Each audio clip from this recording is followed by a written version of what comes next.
어, 오늘은 한 권의 책을 소개하는 것으로부터 설교를 시작하려고 합니다. 의료 인류학 분야의 세계적 석학인 아서 클라이먼이 지은 우리의 아픔엔 서사가 있다라는 책인데요. 저자인 아서 클라이먼은 하버드 의학대학 교수로 30년의 연구와 2,000명의 환자들의 사례를 분석하여서 질병과 삶이 어떤 영향을 주고받는지에 대한 연관성에 대해 책을 출간하였습니다. 제가 이 책을 보게 된 것은 우리 이제 청소년 부서를 함께 섬기시는 선생님으로부터 선물을 받게 되었는데요. 책의 제목에서부터 오는 인사이트와 감동이 있는 것 같았습니다. 우리의 아픔엔 서사가 있다. 아픔과 고통을 해결해야 되는 대상이 아니라 삶의 이야기로 들으려는 그 접근과 태도가 마음 안에 따뜻한 감동을 전해주는 것 같았습니다. 책을 소개하는 출판사의 소개글은 이렇게 쓰여 있었는데요. 한번 들어보세요. 하늘거리는 우리의 옷자락 안에는 불안하고 우울한 인간이 살고 있다. 그 속에서 우리의 고통은 방향을 잃은 불길처럼 뼛속 사이사이를 파고든다. 이것을 어떻게 받아들여야 하는가?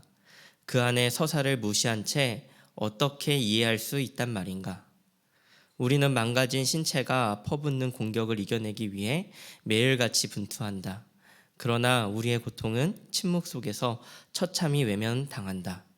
하지만 우리의 질병엔 그만의 의미가, 삶의 서사가 숨겨져 있다. 여기서 문제는 몸이 아닌 우리의 삶이다.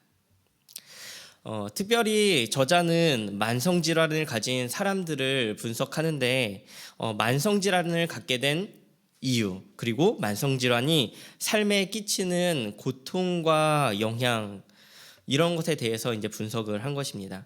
그리고 그것을 이해하는 가족이나 주변인들의 반응까지 각양각색의 의미를 분석하고자 했습니다. 그러니까 질병을 단순한 아픔이 아니라 그 사람의 삶의 궤도와 함께하는 것으로 이해를 한 것이죠. 그 사람의 인생에 있어서 뗄래야 뗄 수 없는 것으로 이해를 한 것입니다. 결국 질병에는 한 사람의 생애가 녹아있기에 진통제 한 알로 치유가 될 수 없고, 질병에 숨겨져 있는 의미와 삶의 무게와 고통을 담아내는 질병의 서사를 이해해야 한다라고 이야기하는 것입니다. 그래서 그 서사를 공감할 때 그 질병은 치유될 수 있다라고 이 저자는 말하고 있습니다. 제가 이 책을 조금 길게 설명을 했는데요. 이렇게 좀 길게 설명한 이유는 우리의 공동체 안에서 서로의 아픔을 어떻게 해석하고 받아들이는지 되돌아보고 싶었기 때문입니다. 그리고 우리 다함 공동체가 각자 가진 아픔과 상처와 고통을 회복하고 치유하는, 상처가 아물어지는 그런 공동체가 되기를 소망하는 마음이기 때문입니다.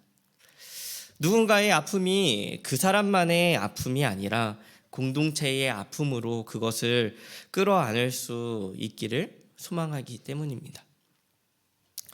오늘 말씀을 통하여 함께 나누고 싶은 것은 치유하는 공동체가 되기 위한 대안을 함께 나누고자 합니다. 치유하는 공동체가 되기 위한 대안 첫 번째는 은혜의 사각지대를 없애려는 노력을 해야 한다라는 것입니다. 오늘 우리가 함께 읽은 본문에는 38년 된 병자가 등장합니다. 그 병자가 있는 곳은 베데스다라는 연못이었습니다. 2절부터 5절은 이렇게 말씀하고 있는데요. 예루살렘에 있는 양문 곁에 히브리 말로 베데스다라 하는 못이 있는데 거기 행각 5이 있고 그 안에 많은 병자, 맹인, 다리 저는 사람, 혈기 마르는 사람이 누워 물의 움직임을 기다리니 이는 천사가 가끔 못에 내려와 물을 움직이게 하는데 움직인 후에 먼저 들어가는 자는 어떤 병에 걸렸든지 낫게 됨이러라. 거기 38해 된 병자가 있더라. 성경은 그곳의 상황을 자세하게 표현하는데 행각 5이 있고 그 안에 많은 병자가 있었다고 말하고 있습니다. 이 베데스다라고 하는 이 이름은요, 은혜 또는 자비의 집이라는 의미를 가지고 있습니다. 그런데 이 38년 된 병자에게 있어서 이 베데스다는 은혜와 자비가 메마른 곳이었던 것 같습니다. 왜냐하면 하나님의 자비가 있어서 아픈 자가 치유받는 기적이 끊임없이 일어나는 곳이지만 38년이라는 시간이 말해주듯 은혜의 자리지만 은혜가 닿지 않는 겁니다. 자신의 주변은 더없이 빛나는 자리고 천사가 내려와서 연못을 휘젓는 아주 놀라운 은혜의 자리지만 자신의 자리는 아주 어두운 자리입니다. 빛과 어둠이 대비되어 그냥 어둠이 아니라 훨씬 더 어둡게 느껴지는 그 자리가 바로 이 병자가 누워있던 그 자리입니다. 치유의 기회가 찾아오지 않는 자리였습니다. 그는 오랜 시간 병을 앓고 있었고 거동이 불편하여 자리를 깔고 누워 은혜의 자리에서 38년이나 버텼지만 그 은혜는 다른 사람들, 그들만의 것이었어요. 은혜의 자리에 있으나 은혜가 닿지 않는 자리. 그래서 더없이 소외되고 초라한, 더없이 아픈 그 자리가 그가 있었던 자리였던 것 같습니다. 말씀을 준비하면서 약간 부끄러운 이야기 하나를 나누려고 하는데요. 어제 이제 제가 전화 한 통을 받았습니다. 말씀을 어떻게 전해야 할지 좀 묵상하고 또 준비하는 그 과정 속에서 이제 전화 한 통을 받게 된 건데요. 청소년부 한 학생의 부모님이셨는데요. 내용의 요지는 아이가 부서에서 친구들 사이에서 소외감을 느끼고 있다라는 것이었습니다. 사실 조금 깜짝 놀랐어요. 왜냐하면은 아이가 무척 좀 밝은 아이라서 그런 마음이 있었는지 잘 몰랐거든요. 성향상 조금 소극적인 면이 있어서 시간이 좀 필요하겠구나라고 이렇게 생각을 했지 아주 심각하게 받아들이지는 않았습니다. 그 아이에 있어서 뭐 결코 관심이 없었다거나 뭐 외면을 했다거나 뭐 이런 것은 전혀 아니거든요. 그런데 알게 모르게 사각지대에 방치되어 있다는 그 사실을 몰랐다는 겁니다. 너무너무 부끄러웠습니다. 공동체가 멤버십이 형성돼 가고 잘 세워져 가고 있다라고 속고 있었던 것이죠. 이 과정을 겪으면서 한 영혼에 대해서 깊이 생각하게 되었어요. 한 영혼 정신이 무엇일까요? 우리가 그렇게 한 영혼이 중요하다라고 하는 그 정신은 사실 은혜의 사각지대에 한 영혼도 방치시키지 않겠다라는 것이라고 저는 이해가 되더라고요. 결국 우리가 은혜의 사각지대를 없애는 방법은 한 영혼의 정신을 갖는 것입니다. 한 영혼을 위하여 다가가고 한 영혼을 낙심시키지 않으려고 노력하고 더없이 예수 그리스도의 마음을 품는 것 아닐까요? 예수님은 그 38년 된 병자를 찾아가셨습니다. 그가 자리했던 어두운 사각지대 안으로 예수님께서는 직접 뛰어들으셨어요. 아무도 관심 갖지 않았던 그 한 영혼을 예수님께서 찾아가신 것입니다. 우리의 공동체에 필요한 것이 있다면 바로 이렇게 한 영혼을 향해 예수님처럼 다가가는 것 같습니다. 소외된 사람이 누구인지 찾고 다가가고 말을 걸고 다가오길 기다리는 것이 아니라 먼저 다가가서 사랑을 베푸는 것. 그것이 그런 공동체가 되기를 간절히 소망을 합니다. 함께 나누고 싶은 치유하는 공동체가 되기 위한 대안 두 번째는요, 다가가서 들어야 한다라는 것입니다. 사실 우리는 누군가에게 우리의 이야기를 하는 것을 좋아합니다. 듣기보다는 말하는 것을 좋아하죠. 사실 무언가의 다툼이 있을 때 상대방의 이야기를 듣기보다는 나의 이유, 나의가 정당한 이유들을 설명하기를 좋아합니다. 어떻게 보면 사실 이렇게 공동체의 사각지대가 생기고 그리고 이렇게 각자 자기 말을 하는 이유는요, 어쩌면 서로 다르기 때문에 발생하는 것일 수 있습니다. 왜냐하면 아픔, 고통, 질병 이런 것은 사실 굉장히 주관적인 것이기 때문입니다. 우리는 아픔을 느끼는 포인트가 서로 다릅니다. 나에게 아픈 것이 다른 사람에게는 괜찮을 수 있고 다른 사람에게 아픈 것이 사실 나에게는 괜찮을 수 있어요. 그리고 사람마다 어떤 문제를 대할 때 받는 아픔이 다른 만큼 그 아픔에 대해서 대처하는 방식도 매우 다르다는 것입니다. 최근 교역자들 사이에서 가끔씩 이제 농담 삼아 하는 말 중에 이런 말이 있습니다. 아픔이 있어라는 말인데요. 의외로 생각보다 많은 부분에서 과거에 겪었던 아픔이 삶에 영향을 주는 것 같더라고요. 예를 들면 이런 것입니다. 같이 밥을 먹는데요. 저희 그 청년부를 담당하시는 김희두 목사님이요, 굉장히 밥을 빨리 드시거든요. 거의 진짜 순식간에 밥이 사라져요. 그래서요, 왜 이렇게 빨리 드세요? 그러면요, 목사님이 그러세요. 아픔이 있어 라고 하는 겁니다. 그러니까 무슨 아픔인가 하니까 너무 할 일이 많으니까 밥을 빨리 먹고 일을 해야 된다는 거예요. 그래서 그렇게 아픔이 있어 라고 표현을 해요. 그러면서요, 천천히 먹고 있는 저를 부럽게 쳐다보시는 거예요. 그래서 저도 말씀을 드렸습니다. 목사님, 저도 아픔이 있습니다. 이유인 즉슨요, 너무 일이 많아서요, 밥 먹는 시간만이 쉬는 시간인 거예요. 그러니까 저는 이제 천천히 밥을 먹으면서 쉬는 거죠. 아픔이 있어.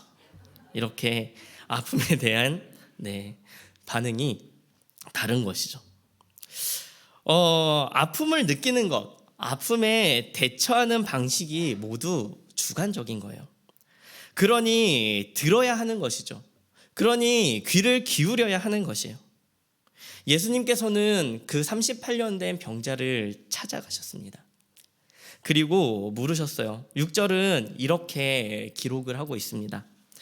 예수께서 그 누운 것을 보시고 병이 벌써 오래된 줄을 아시고 이르시되 내가 낫고자 하느냐? 예수님께서 내가 낫고자 하느냐라고 물으셨습니다. 예수님의 물음에 이 사람이 대답을 하는데 대답이 조금 이상해요. 왜냐하면 바디메오처럼 주님, 제가 낫고 싶습니다, 보기를 원합니다, 이렇게 이야기를 해야지가 정상인데 이렇게 이야기를 하는 겁니다. 7절에는 이렇게 기록되어 있습니다. 병자가 대답하되 주여, 물을 움직일 때에 나를 못에 넣어주는 사람이 없어 내가 가는 동안에 다른 사람이 먼저 내려가나이다. 이 사람은 자신의 아픔을 설명하고 있는 거예요. 나를 못에 넣어주는 사람이 없습니다. 여기서 사람은요, 단수로 쓰였거든요.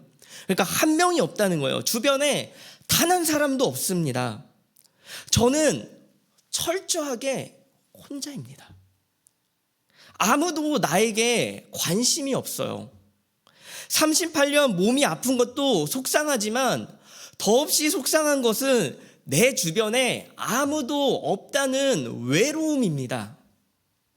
누군가에게 찾아갈 수도 없는 이 몸뚱이라 더없이 속상합니다.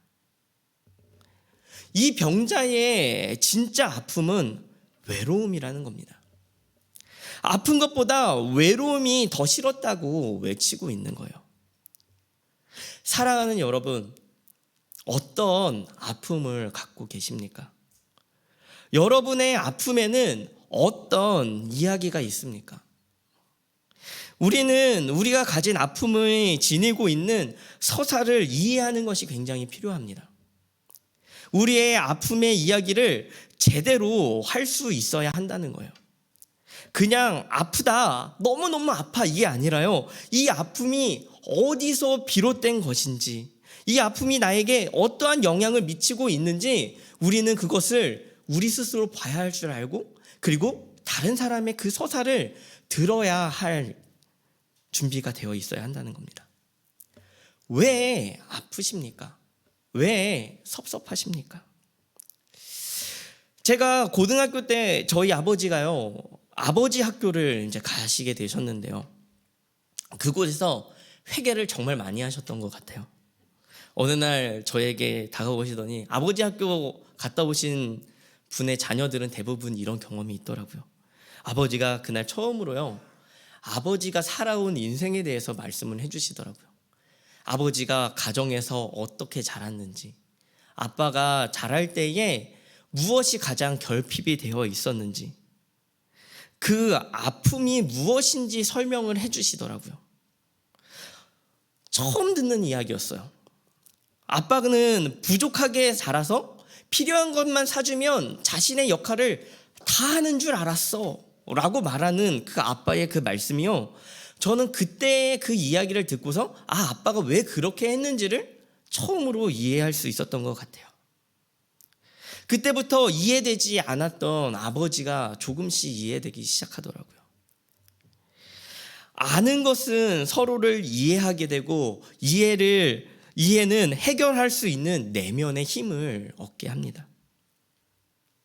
그렇기 때문에 우리는요, 우리가 가진 아픔을 우리가 이야기할 수 있어야 하고, 다른 사람이 이야기하는 것을 들을 수 있어야 하는 것입니다. 마지막으로 함께 나누고 싶은 치유하는 공동체가 되기 위한 대안 세 번째는 예수 그리스도에까지 도달해야 한다는 것입니다.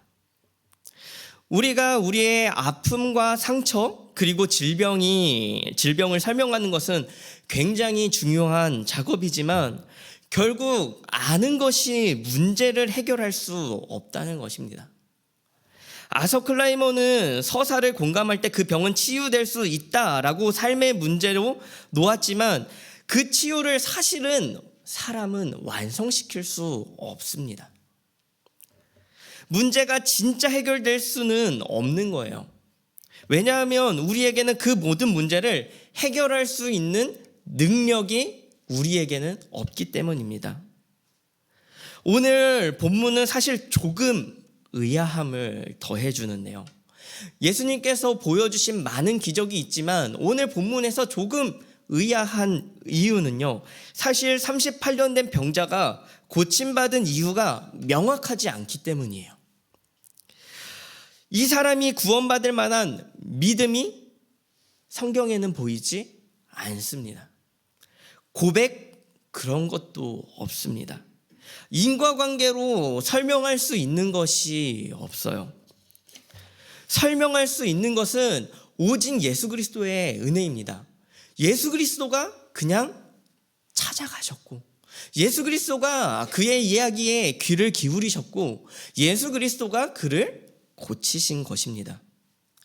8절은 이렇게 기록하고 있습니다.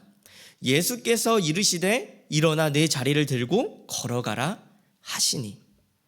여기에서 일어나라 라고 하는 말은요, 에게이레라는 헬라어인데요, 일반적으로요 부활을 의미할 때 사용되는 동사입니다.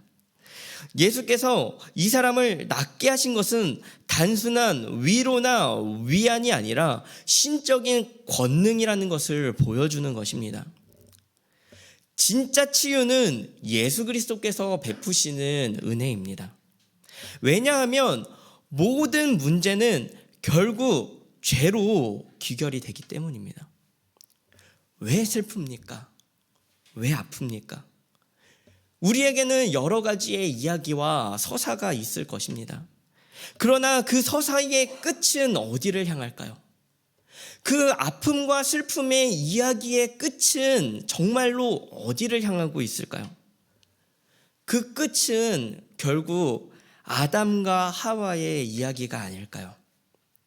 결국은 죄의 문제이고 결국은 사망과 죽음의 문제로 이어지는 것이죠. 그렇기 때문에 모든 문제의 해결은 예수 그리스도로 귀결이 되어지는 것입니다.